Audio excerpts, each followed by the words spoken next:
Om Namo Bhagavate Vasudevaya. Om Namo Bhagavate Vasudevaya.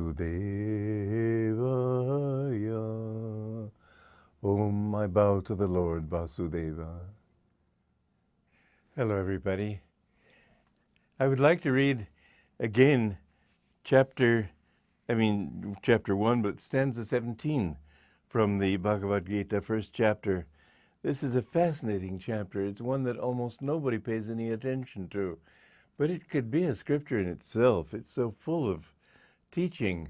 And here he's apparently just talking about all the warriors on the side of goodness. And Duryodhana is very worried about them because they have great power, even though there are few of them. Then the king of Kashi, the northward or upward flowing discrimination, excellent archer. Why archer? The spine is like a bow. When you string the bow, the string is tight, the spine is straight, and the outer part of the front part of the body is like the bend in the bow. And we talked about the magnetism needed to attain these different states. Sikandi, the will and the understanding to perform only good, self-elevating actions. I mentioned that this takes magnetism, and you have to get in tune with that particular ray, that particular wave of magnetism, vibration of magnetism, in order to achieve that consciousness. Whenever you think, you see we're sort of like in the middle on a fence. God is on one side, Satan is on the other. We make the first move. If we move toward God, then his influence becomes stronger and stronger. If we move toward Satan, his influence becomes stronger and stronger. And with the right kind of magnetism, you draw. You don't have to worry about developing all these fine qualities yourself.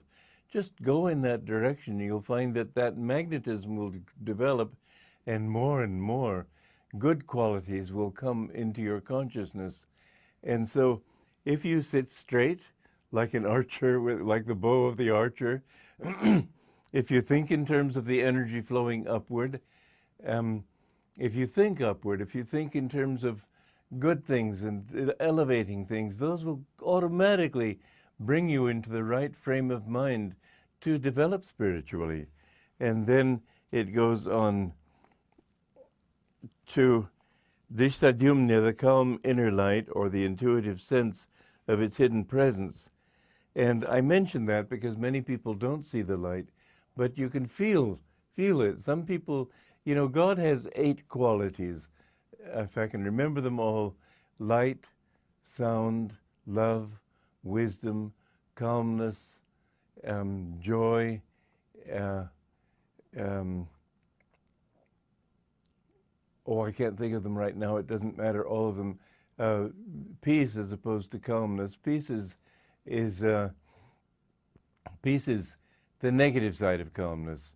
It's a good beginning to calmness, but divine calmness is extremely powerful. It's extremely positive. And all of these qualities, you can develop them, but you don't always develop all of them at once. Some people specialize in feeling love. Other people specialize in seeing light. Others in merging in the sound, and so on. So long as you attune yourself to one ray of the divine, you will develop the others in time. And then finally it says virata, literally majestic, a sense of oneness with spirit. And this is an interesting thing because it really means samadhi. And samadhi doesn't belong in the beginning of the Gita. I think that Vedavyasa threw this in just to sort of complete the roster. But in fact, the beginning devotee is, as you'll see, Arjuna is a beginning devotee in this particular story. And it's rather funny because he's far from that. However, he plays that role. It's interesting how, Yogananda said that he himself was Arjuna. He said that Krishna is now Babaji, Amar, the deathless master in the Himalayas, and that Yogananda was Arjuna. And Yogananda wrote Autobiography of a Yogi, and anybody reading that book sort of gets the impression, unless he knows better, that here's this beautiful, magnetic young fellow who has achieved samadhi by great good luck, and I could get it too very easily. One woman told me once, I've been meditating for 6 months and I haven't had samadhi yet. Well, believe me, it's quite an achievement to attain samadhi. But he put himself in the humble role of a devotee, of a seeker, and so did Arjuna. Both of these were masters, but they were playing the role of the devotee so that people could identify with them and see, well, I could do that, and of course you can do that. It may take you time. Of course it will take you time. But they were really much more than that. So when later on Arjuna sort of gives up the fight for a while, don't take it too seriously. He's doing it on behalf of the devotee with his problems that we'll be encountering as we go along in the Gita. But anyway, this samadhi is definitely not the experience of Arjuna at the beginning of this time. Those are qualities waiting in the offing, you might say, to bring you liberation when you reach that point. And invincible satyaki, truthfulness.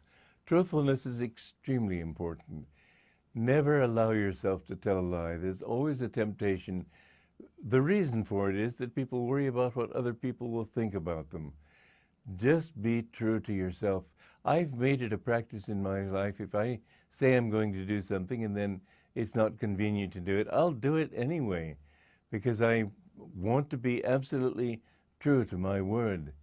And I have found that with that practice, Patanjali says that when you are completely truthful, your words will have materializing power. I have found that I can accomplish what I want to because of that truthfulness. It gives you a certain siddhi, a certain power. And if you make up your mind to do something, you can do it. The things that I have done have been accomplished by that rigid adherence to dharma and to truthfulness. I have never done anything to shortcut, you might say, on ethics. I've known quite a few swamis who did to get their work established and so on. I never would do so. I'd rather see the work that I've built fail than break a single divine law. And so truthfulness really to me, and I want to share it with you out of my conviction, is very important. You're important to me. I don't know you personally, but I know you because you're a part of the God whom I love. And I very deeply want to see you individually turn your mind more, and your heart especially, more and more toward God. So this is chapter 17, and we'll go on next time to 18. Joy to you.